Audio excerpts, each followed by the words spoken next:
Bíblia, Mateus capítulo 12, quero compartilhar esse texto com você. Essa semana passada, compartilhei com vocês, nós estávamos como família lidando com uma enfermidade na vida da esposa do meu pai. Na quinta-feira à noite, por volta de umas 8 horas, ela faleceu. Na sexta de madrugada, nós fomos até Guararapes, acompanhar a minha família, fazer o culto fúnebre. Na sexta-feira mesmo nós retornamos para cá, porque nós tínhamos compromisso, tinha casamento ontem, tinha as coisas aqui da igreja para acontecer, não deu tempo de fazer as telas, e eu publiquei lá no meu Face que estava em luto. Nós somos uma família, a gente preserva bastante a nossa intimidade, a gente é bem, esqueci o nome que se dá para isso, mas a gente é bem no nosso canto, reservado. Obrigado. Então é isso que aconteceu.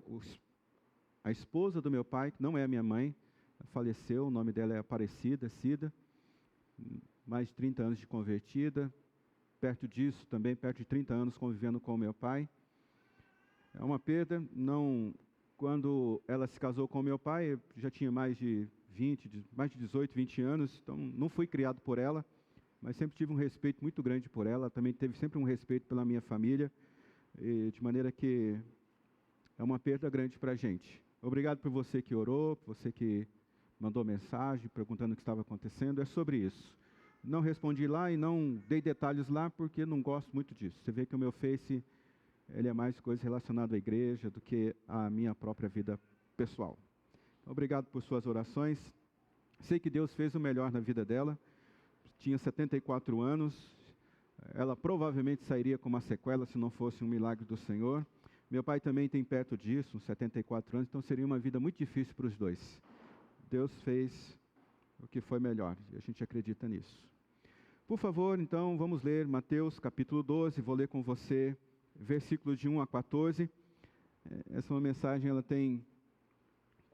tem 7 pontos, eu não vou conseguir pregar tudo hoje por causa do tempo, mas vou entregar uma parte dessa mensagem hoje, e a outra parte nós continuaremos na próxima semana. No próximo domingo.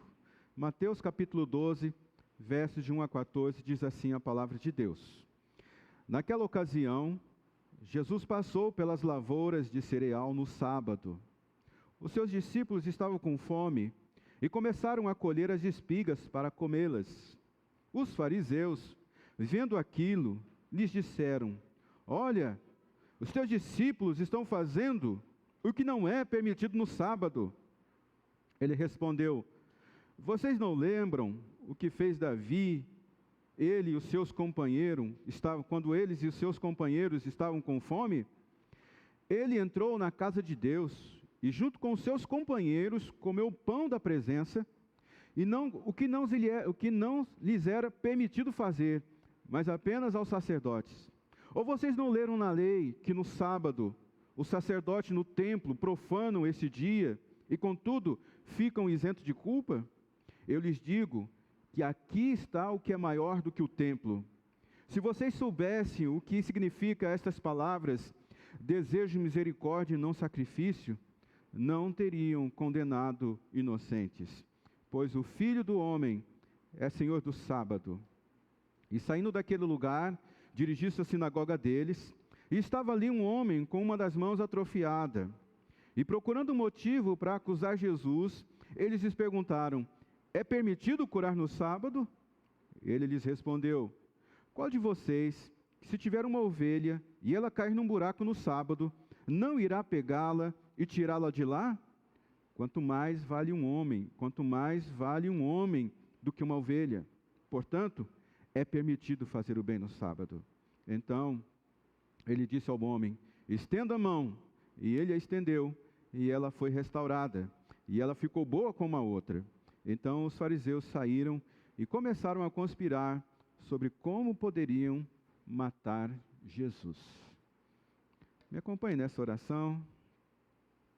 Obrigado, Deus, por esse ter sido um tempo poderoso na Tua presença, desde quando nós nos juntamos aqui para Te adorar, Senhor. Cada momento tem sido tão especial, Você tem falado com a gente.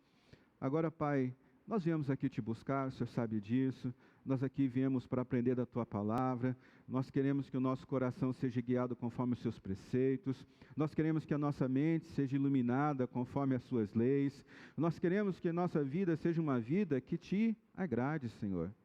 Então, Pai, nesse momento, nosso coração está preparado para receber a Tua palavra, que ela cumpra o desígnio dela sobre a vida de cada um de nós nessa noite, que todo sentimento de acusação, Senhor, todo sentimento de inapropriação, Senhor, todo sentimento de débito, de déficit, ó Deus, seja quebrado em nossas vidas nessa noite, a fim de que a gente venha surfar, venha usufruir das colheitas que o Senhor está preparando para a gente, para nós, nesse tempo, Senhor.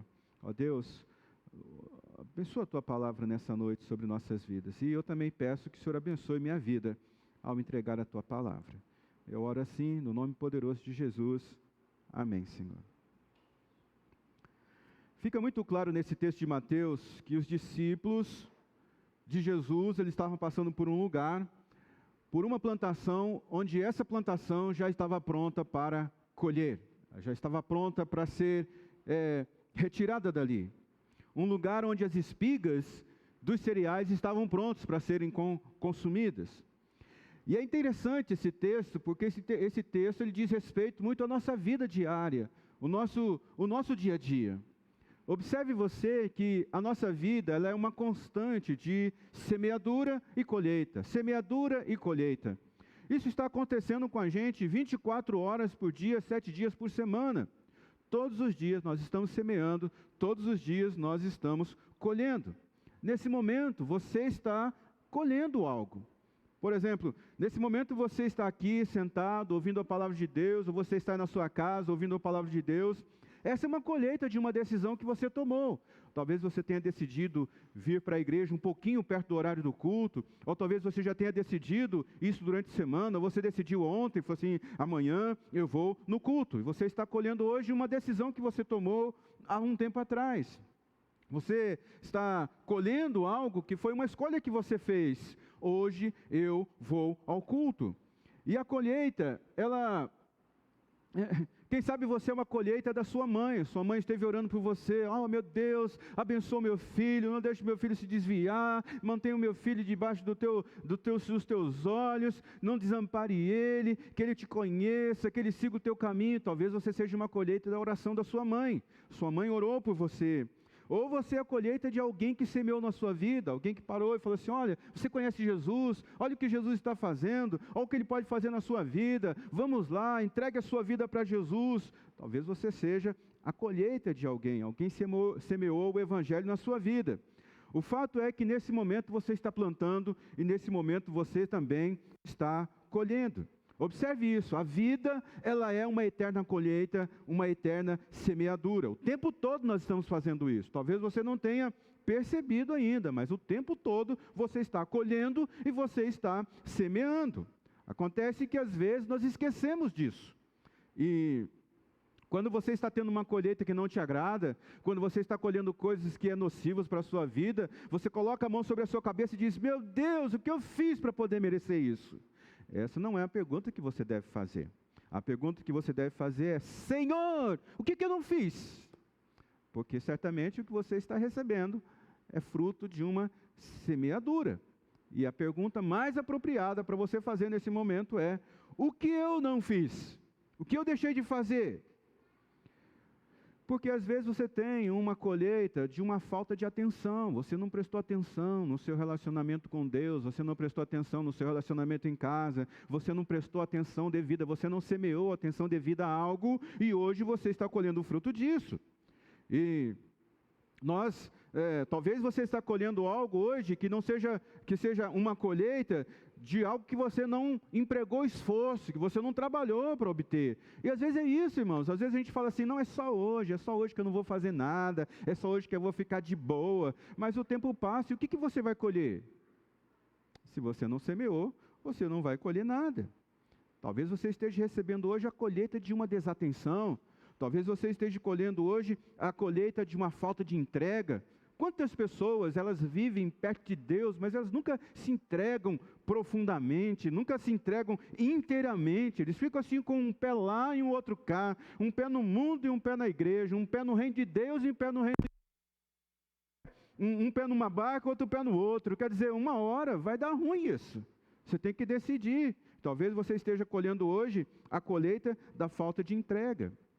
O homem mais sábio que existiu nesse mundo, conforme a palavra de Deus, o rei Salomão, em Eclesiastes capítulo 11, versículos 5 a 6, ele diz assim: assim como você não conhece o caminho do vento, nem como o corpo é formado no ventre da mulher, essas coisas a gente já sabe hoje, né? A gente enfrentou uma frente fria esses dias e a gente descobriu que foi uma frente que se desgrudou do tal lugar e que acessou aqui, a gente já tem. A gente já sabe. A gente também já sabe como é que o bebezinho ele é gerado dentro do ventre. Esses dias eu vi a foto de uma célula, né, por dentro, como ela é, toda uma foto, né, toda coloridinha. Meu Deus, quantas coisas, negócios minúsculos. E é uma célula. Teu corpo é formado de milhares de células. Mas o texto diz: assim como você não conhece o caminho do vento, nem conhece como o corpo é formado no ventre de uma mulher, você também não pode compreender as obras de Deus, o Criador de todas as coisas. Plante de manhã a sua semente, e mesmo ao entardecer, não deixe as suas mãos ficarem à toa, pois você não sabe o que lhes acontecerá, se esta ou se aquela produzirá, ou se as duas igualmente serão boas. Salomão está dizendo da gente semear continuamente. Ele diz aqui, olha, se você deixar a sua mão paradinha, à toa, se você não estiver sempre semeando, você não vai ter o que colher. E você também não sabe se aquilo que você está semeando naquele momento, qual é a quantidade que vai produzir. Existe uma promessa da parte de Deus, que quando nós semeamos em Deus, no reino de Deus, a nossa colheita é de 100 por 1. Essa é uma colheita fantástica. Não tem nenhum lugar no universo, no mundo, que traz uma rentabilidade ou um retorno como você lidar com as coisas de Deus. Já imaginou? Você ter uma semente, gerar 100 resultados incríveis? Então Salomão está falando sobre a necessidade de a gente plantar continuamente. A atenção que você dá a alguém, isso é uma plantação, isso é uma semeadura. O perdão que você confere a uma pessoa, você olha para aquela pessoa e diz: aquela pessoa não merece o meu perdão, aquela pessoa arruinou minha vida, aquela pessoa fez isso, ela não merece. Mas quando você oferece o perdão, você está semeando. O amor que você compartilha com as pessoas, às vezes é como essas pessoas fizeram com a Paula, compartilharam do amor dela, dando aquilo que ela precisava. É lógico que eu entendo muito que é Deus movendo os corações, mas isso se faz através do amor que a pessoa tem de compartilhar com as pessoas. É a atenção que você dá para alguém, ou a desatenção que você dá para alguém. É o esforço que você tem de ajudar alguém, é o esforço que você faz para pegar a pessoa do ponto A, levar a pessoa até o ponto B. Essas coisas, irmãos, elas são semeadoras na nossa vida. E Salomão está dizendo: plante o tempo todo, plante continuamente. Bem, ele diz que o caminho de Deus ele é incompreensível, porque a gente não sabe quando essas coisas elas vão... quando nós vamos colher essas coisas que nós estamos fazendo. Não dá para a gente saber disso, mas há um tempo determinado, eu tenho certeza, que no momento que você mais precisar, a sua colheita vai estar lá. Ela não vem no tempo que você quer, ela vem no tempo que você precisa. É no momento exato, sem tirar, nem acrescentar. Bem, eu faço um esforço muito grande para identificar as minhas colheitas. Isso parece ser um pouco presunçoso da minha parte, mas não é. Quando algo acontece na minha vida, eu procuro rapidamente pesquisar ali, assim, onde é que foi que eu semeei isso? Eu já tive experiência de outros trabalhos, eu trabalhei com animais, eu trabalhei com um médico veterinário quando eu era bem novinho. Nós viajávamos cuidando de pequenos animais, de grandes animais, estávamos sempre fazendo cesárea de cadela, a gente não chama mais de cadela hoje, é cachorra, né? Ia para o campo fazer cesárea de vaca, de égua.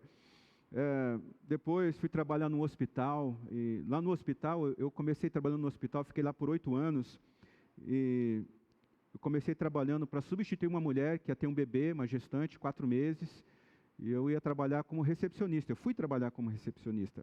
a mulher que foi me contratar, do RH, falou assim, olha, a vaga é para 4 meses. Ela fez essa pergunta por pelo menos 3 vezes. A vaga é para 4 meses. Eu fiquei 8 anos. Foi uns 4 semanas dela. Ela só não sabia que isso não estava no plano de Deus, né? E lá no hospital, tinha as regras. Quais são as regras? Você não pode dar notícia de paciente, você não pode deixar pessoas entrarem fora do horário de visita. E eu acho que isso é um negócio que Deus me deu, de ter um coração sempre misericordioso, e eu vi as pessoas ali com aflição, vindo visitar os parentes, querendo saber notícia, querendo... Todo mundo que tem um parente internado quer dar uma olhadinha, não adianta você falar, ó, tá bem, não tá bem, mas todo mundo quer dar uma olhadinha. E o meu coração quebrantava e eu burlava a lei do hospital. Assim, ó, deixa eu dar um pulinho lá, e eu, vai lá, correndo, não deixa ninguém te ver, como? A pessoa ia lá, batia o olho, via que a pessoa está bem, voltava, obrigado, obrigado. E eu tinha comigo que aquilo era uma semeadura. Quando alguém ia lá perguntar, como é que está o meu marido, como é que está o meu filho, como é que está fulano, eu ia lá, dava uma olhada na pessoa, no camarada, fazia um raio-x e voltava lá e dizia para a pessoa, ó, está bem. E assim, esse negócio era tão convincente que um dia uma pessoa chegou lá e falou assim, como é que está o meu marido? E eu tinha sabido que o marido dela havia morrido.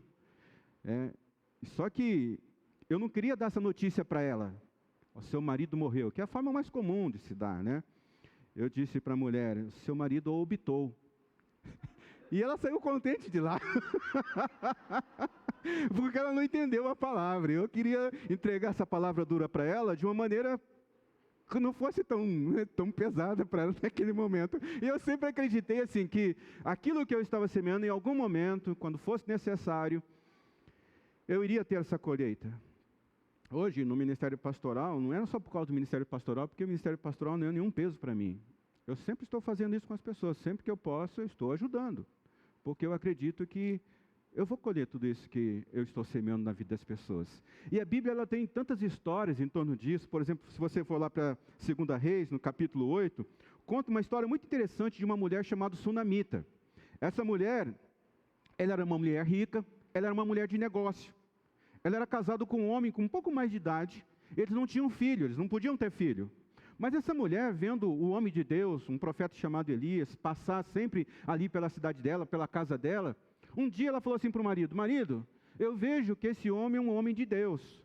Vamos fazer um apartamento aqui para ele, vamos colocar para ele uma cama, uma jarra de água, preparar um banheiro, para que ele, quando ele estiver passando por aqui, ele fique no quarto juntamente com o seu servo. E o marido dela concordou com aquilo, e eles fizeram lá um lugarzinho para receber o pastor, o profeta Eliseu. Todas as vezes que o profeta passava por ali, o profeta pousava na casa dessa mulher. Um dia o profeta, movido por aquela benevolência, pela benevolência daquela mulher, pergunta para o servo dele chamava Geazi, Geazi, essa mulher é tão bondosa, cara, ele está fazendo tanta coisa boa para a nossa vida, nós temos um lugar aqui, uma cama, um lugar quentinho, um banheiro, uma jarra de água para a gente tomar. Será que a gente pode fazer alguma coisa por ela? O Geazi falou, cara, a única coisa que eu sei que falta na vida dela é um filho. Eles não têm filho. Então o profeta lança uma palavra sobre a vida dela, e depois de um tempo ela tem um filho. Esse filho mais para frente morre, ela corre até Eliseu e fala assim, Eliseu, eu não te pedi nada, cara. Você foi lá e falou que meu filho ia nascer, ele nasceu, mas ele morreu. Espera aí que eu vou lá. O profeta vai lá, deita em cima dele, e ele ressuscita, o menino fica vivo de novo. Passa o tempo, antes do profeta morrer, o profeta vai até essa mulher e diz assim, ó, Israel vai passar por um tempo de fome muito grande. É melhor você mudar dessa cidade. E o que ela faz? Ela muda de Israel e ela vai morar em outro lugar. Ela fica 7 anos. Quando ela sai da cidade, ela perde tudo que ela tinha. Ela perde a propriedade, perde a casa, as pessoas já não conheciam tanto ela assim. Ela sai da cidade. Mas depois vem um tempo onde Israel não está mais com tanta dificuldade assim. As coisas estão melhor. Existe um rei que está governando lá. Deus está abençoando a vida do povo. E a Sulamita resolve voltar agora. Só que agora ela volta e ela é viúva. Ela está sem o seu marido. Ela quer voltar para casa. Ela quer voltar para casa para sua terra, para Israel. Mas agora ela tinha perdido tudo. O rei de então procura Geazi, o servo de Eliseu, e começa a se conversar com Geazi. Geazi, como é que era a vida de Eliseu? É verdade que ele fez isso? Geazi começa a contar. Geazi conta, não, o profeta Eliseu era um homem poderoso, o que ele falava acontecia. Olha, tem até o caso de uma mulher, essa mulher construiu um quarto, toda vez que a gente passava aqui, a gente dormia nesse quarto, eu e o profeta, nós ficávamos aí. Eu me lembro até, Geazi contando para o rei, eu me lembro até que essa mulher teve um filho, esse filho morreu, o profeta veio, ressuscitou ele, e o rei ficou pensando, será que esse negócio é verdade? Eles estão conversando. Daqui a pouco entra a sunamita no palácio. A sunamita chega diante do rei e fala assim, rei, Geazi já cutuca o rei e fala assim, rei, ó, é essa mulher aí, é dessa mulher que a gente está falando, é sobre ela, esses feitos poderosos aconteceram na vida dela, foi na casa dela que nós ficamos. E então o rei pergunta para aquela mulher, a sunamita, e aí, tudo isso é verdade? Sim, é verdade. O meu filho nasceu, ele morreu, foi ressuscitado. E então ela está diante do rei agora. E o rei pergunta para ela, mas o que você quer? Eu falei assim, me dá um cantinho, eu só quero um cantinho para eu morar aqui de volta na minha terra. Eu fui embora, estou viúva agora, e eu queria um cantinho para eu morar na minha cidade. Porque aquela mulher fez aquilo pelo profeta, o rei diz assim para ela, tudo o que era seu será restituído. Entenda que a gente vive nesse ambiente de você semear e colher, semear e colher. E preste atenção que você não vai receber quando você quer, você vai receber na hora que você mais precisa. Qual foi o momento que essa mulher recebeu? No momento que ela mais precisava. É no momento que você mais precisa, é que vai vir a colheita da semeadura que você fez. Não se entristeça. Não se entristeça porque você está plantando na vida de algumas pessoas. Não se entristeça porque você está plantando em alguns lugares e você olha para aquilo e você diz assim, puxa, mas eu não estou recebendo o bem que eu fiz. Nossa, mas eu não estou recebendo o amor que eu dei. Eu estou ajudando as pessoas, mas ninguém está me ajudando. Será que está acontecendo algo comigo? Não, não está acontecendo nada com você. O que está acontecendo é que existe o tempo certo para colher. Você vai semeando e no tempo certo você vai colher. Porque existe um tempo perfeito em que você vai ter a sua colheita. E esse tempo perfeito é o seu tempo de maior necessidade. Eu acredito que nesse tempo nós vamos ter acesso a uma colheita poderosa. Está vindo uma colheita poderosa sobre a sua vida. Será que você crê nisso? Está vindo uma colheita poderosa sobre a sua vida. Glória a Deus. A Bíblia fala de um momento que Saul teve com Davi.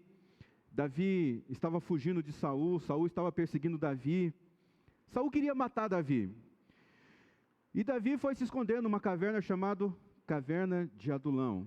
Davi está lá dentro da caverna, e você sabe, né? Quem está no escuro consegue ver quem está no claro, mas quem está no claro não consegue ver quem está no escuro. E um dia, Saul está passando ali com seus soldados, ele tem um problema ali no ventre dele, e a Bíblia diz de uma forma muito educada que Saul entra na caverna para aliviar o ventre. Ele entra na caverna para usar a caverna de banheiro. E o que acontece? Davi está lá dentro. Davi está do lado do seu general chamado Joabe. Quando Joabe vê Saul lá dentro da caverna de Adulão, naquela situação que você sabe de banheiro, Joabe diz assim, cara, ô Davi, você não vê que Deus está fazendo uma grande obra na sua vida? É hora de você acabar com o seu inimigo. Mas Davi disse assim, não, eu não vou tocar no ungido do Senhor não, de jeito nenhum. Deixa esse homem aliviar o ventre aí, deixa ele ir embora, não vai ser hoje não que a gente vai se enfrentar. Né? O tempo passa e Davi agora está preso, ele é um prisioneiro de um rei. Esse rei se chamava, que eu não lembro o nome dele agora, mas ele tem um nome, ele é preso por um rei, e o rei fica sabendo que Davi não matou Saul quando Saul estava desprevenido, que Davi aplicou honra na vida de Saul, mesmo Saul perseguindo Davi. Saul não tinha motivo para poder perseguir Davi, mas por conta de que ele achava que ia perder o reino para Davi, que Davi tinha matado o gigante Golias, que as mulheres cantavam que Saul tinha matado 1000, mas Davi tinha matado milhares, aquilo todo mexeu com o ego de Saul, e Saul começou a perseguir Davi. Mas Davi disse, eu não vou tocar no servo do Senhor. E quando aquele rei fica sabendo dessa história, o rei poupa a vida de Davi.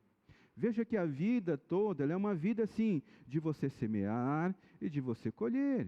Semear e colher. Às vezes, irmão, você tem a espada para matar a pessoa.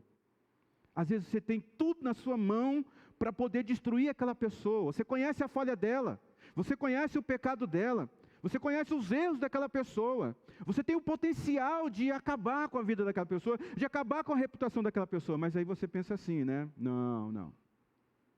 É melhor a gente usar de dignidade. Você tem algo dentro de você que impede você de fazer o mal para as pessoas, mesmo que as pessoas não mereçam. Talvez as pessoas vão olhar para a sua vida e falar assim, nossa, você é muito cordeirinho, viu? Você é bobo. Não, você não é bobo, você não é cordeirinho, você é uma pessoa que honra. Você é uma pessoa que olha para si mesmo e diz, eu sei em quem tenho crido. Você é uma pessoa que olha para si mesmo e diz, é Deus quem me justifica. Você é uma pessoa que olha para dentro e diz assim, eu não vou fazer nenhuma injustiça, eu vou deixar esse negócio na mão de Deus. Eu não vou tocar a integridade de ninguém, deixa isso com Deus. Eu não vou falar mal de ninguém, deixa isso com Deus. E aí você mantém a sua semeadura de honra. E o que é que você vai colher? Uma colheita de honra. Entende isso? A nossa vida é sempre assim. Você está plantando e colhendo, semeando e colhendo. Eu sei que às vezes grita dentro de nós o senso de justiça. O que a gente diz para a gente mesmo? Não, eu tenho que ser justo nisso. E às vezes a gente recebe esse tipo de conselho. A pessoa pisou em você, a pessoa fez isso, você tem que ser justo. Vou dizer um negócio para você. É melhor você ser misericórdia do que você ser justo. É melhor você ser misericordioso do que você ser justo. Sabe por quê? Porque um dia você vai precisar de misericórdia. Todos nós erramos, irmãos. Todos nós temos pontos cegos na nossa vida que a gente acha que está fazendo certo, mas nós não estamos fazendo. Em um momento, a gente pode ser traído pelos nossos desejos. Em um momento, em uma fração de segundo, tudo aquilo que a gente construiu de bom pode ser destruído por um negócio que a gente mesmo fez. Então é melhor você ser misericordioso do que você ser justo. Porque se você andar nesse negócio que eu tenho que ser justo, o dia que você errar, você não apenas vai usufruir da justiça dos homens, mas você também vai usufruir da justiça de Deus. E isso é um risco imenso para mim e para você. Porque nós somos falhos. Porque alguma hora a gente vai ser pego na nossa falha. Nós não estamos isentos de errar. É bem a palavra de Deus que diz que bem-aventurados misericordiosos. Por quê? Porque eles vão alcançar misericórdia. Por que você tem que ser misericordioso? Porque você vai alcançar misericórdia. De quem você vai alcançar misericórdia? Você vai alcançar misericórdia de Deus e você vai alcançar misericórdia dos homens. Se você for misericórdia com alguém, Deus vai te alcançar com a misericórdia dele. Acalma o seu coração hoje. Pare de ficar irado. Pare de falar assim, não, eu vou fazer isso porque isso é justo. Porque no dia que você falhar, no dia que você pisar na bola, no dia que você errar, a espada vem sobre você também, a espada da justiça. Mateus capítulo 5, versículo 7, a primeira parte diz, bem-aventurados misericordiosos, porque eles alcançarão misericórdia. Lucas capítulo 6, versículo 36, sede misericordiosos uns para com os outros, assim como o vosso Pai é misericordioso para convosco. Não cabe ao discípulo julgar o próximo. Misericórdia é como um bumerangue. Já ouviu bumerangue, né? Você joga, ele vai voltar.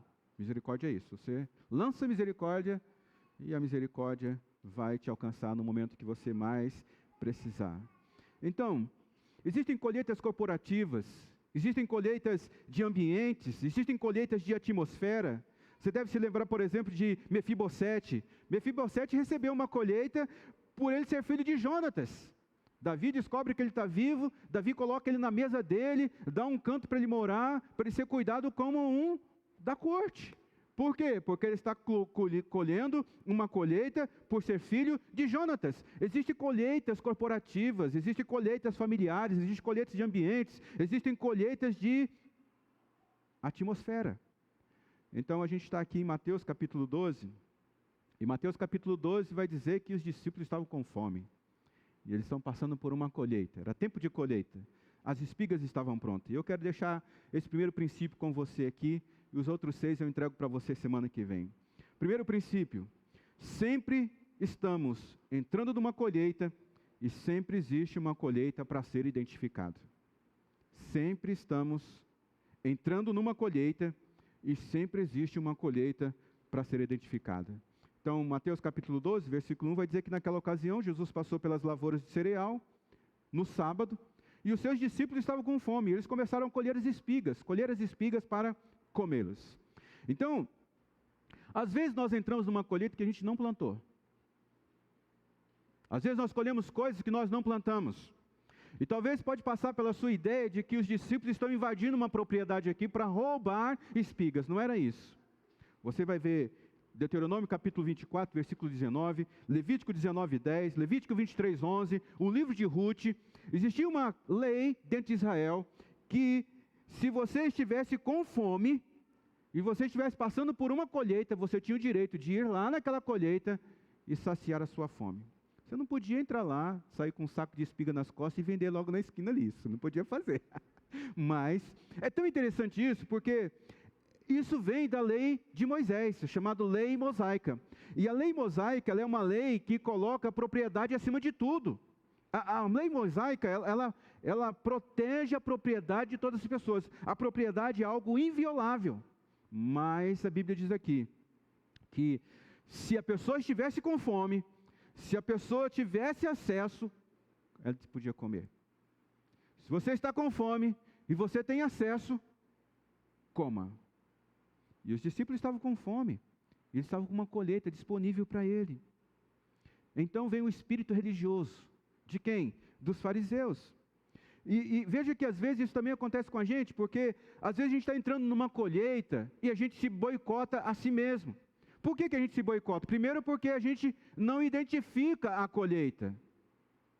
Nós não identificamos. Você está entrando numa colheita, mas você não é capaz de ver que aquilo é resultado de alguma coisa que você semeou e que Deus está abençoando você naquele momento. E às vezes nós nos sentimos um impostor daquilo que nós estamos colhendo. Outras vezes nós nos sentimos que somos indignos. Quantas pessoas começam a experimentar um tempo de bênção na vida de Deus, na sua vida? E elas começam a experimentar esse tempo de bênção, e o que elas pensam? Meu Deus, se esse negócio está acontecendo de bom aqui, é porque alguma coisa ruim vai acontecer logo ali. Eu não vou perguntar para você se você já pensou assim, mas eu tenho certeza que muitas pessoas, quando estão experimentando um tempo bom na vida delas, já ficam imaginando que vai ter um tempo ruim logo ali. Isso não é novo, isso é antigo. Eu conheci um pastor, ele morreu com mais de 100 anos de idade. Esse cara é um cara que eu admirava a vida dele, e admiro, evidentemente. Ele me ensinou que naquela época ele saía para pregar nas igrejas, ele tinha que ir a cavalo. E ele, uma vez eu fui na casa dele, pedi conselhos, eu estava para vir para o seminário, estava decidindo se nós íamos para o seminário ou não, e sentando com ele numa tarde, um senhor já de bastante idade, conversando com ele, e ele me disse assim, meu filho, é o seguinte, todas as vezes que eu ia para uma igreja, recebia uma oferta lá, vou dizer para você, aquela oferta que eu recebia era justamente para um negócio que ia acontecer comigo de ruim na semana, supria. E eu vim para o ministério com essa sensação, de que se alguém fizesse alguma coisa boa para mim, é porque alguma coisa ruim ia acontecer daqui a pouco, sabe? Se Deus está dando agora, é porque um negócio ruim vai acontecer daqui a pouco. E não é assim. A conta não é essa. Às vezes, nós acabamos destruindo aquilo que Deus está fazendo na nossa vida. Mas eu vim aqui dizer para você nessa noite que esse é o seu dia, essa é a sua colheita. Os fariseus disseram, olha, os teus discípulos estão fazendo o que não é permitido fazer no sábado. Eles disseram, seus discípulos estão errando, eles estão comendo, você não pode comer no sábado?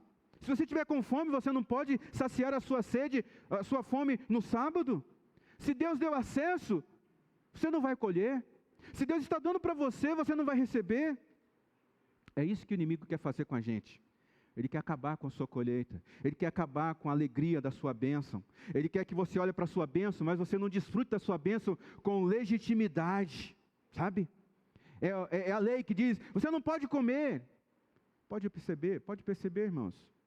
Se você está vivendo uma temporada boa na sua vida, o inimigo está querendo tirar a alegria da sua temporada boa. Olha só, você compra um carro, e você vai mostrar o seu carro para o seu amigo. E você já vê que o inimigo já começa a atuar ali. De que jeito? O cara pergunta para você, mas que ano que é o carro? Eu disse, esse é o ano tal. Eu falei, isso é ruim. Você comprou esse carro? Comprei. Você viu isso aqui, ó? Esse amassadinho aqui? Sabe? É tirar a alegria da sua conquista, tirar a alegria da sua colheita.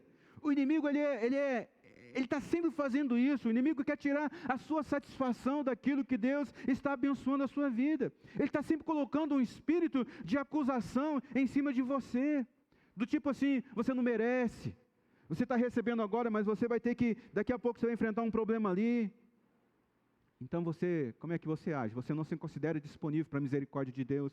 Você não se considera disponível para a graça de Deus. Você não se considera uma pessoa digna do favor de Deus. Esse espírito de acusação transcende um tempo. Foi lá em cima dos discípulos, hoje está sobre nós, que faz a gente se sentir indigno da colheita que Deus está nos dando. Só que o sentimento de indignidade é para quem não alcançou a revelação de quem é filho. O sentimento de indignidade é para quem não alcançou a revelação de filho. Você é filho de Deus, e na casa do seu pai você tem acesso a todas as colheitas que Jesus conquistou na cruz do Calvário para você. É na cruz do Calvário. Mas esse espírito maligno, religioso, diz: não é a sua hora, não é a sua vez, não é o seu momento de colher. E eu vim aqui nessa noite para conscientizar você, para você rejeitar esse espírito de acusação na sua vida. Sim, você terá alegria para colher aquilo que Deus está te dando. Sim, você vai ter força para colher aquilo que Deus está te dando. Você não vai desperdiçar nada daquilo que Deus preparou para você, em nome de Jesus. Continuaremos semana que vem. Venho para você colher mais. Fique de pé, eu quero orar com você nessa noite.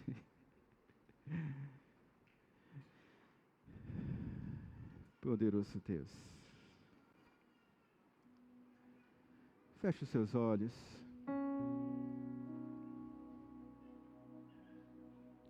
Você recebe essa palavra nessa noite, no seu coração?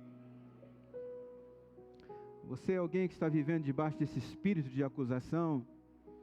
Você se sente inapropriado para fazer essa colheita? Você olha para aquilo que Deus está fazendo na sua vida e você está dizendo: eu não mereço, eu sou muito pecador, eu sou miserável, eu não posso ter acesso a isso. Deus já revelou isso para a gente. Nós somos miseráveis mesmo. Nós não merecemos nada. Nós merecíamos a morte. Mas Ele, na sua bondade, na sua benignidade, que é diferente de bondade. Bondade é o ato concreto. Benignidade é o desejo de fazer o bem. E a Bíblia diz em vários lugares que a benignidade do Senhor vai nos alcançar. Deus quer fazer algo poderoso na sua vida. Deus tem uma colheita para você. Levante os seus olhos, foi isso que nós lemos ainda há pouco, no começo deste culto. Levanta, veja que os campos estão brancos para a colheita, eles estão prontos, está maduro, é hora de você colher. Não se sinta inadequado, não se sinta não merecedor daquilo que o próprio Deus está dando na sua vida por misericórdia e graça dEle. Hoje, nessa noite, Deus vem para quebrar esse espírito maligno de acusação, quando diz que você não é digno de receber a bondade e nem a benignidade do Senhor sobre a sua vida. Feche os seus olhos nessa noite.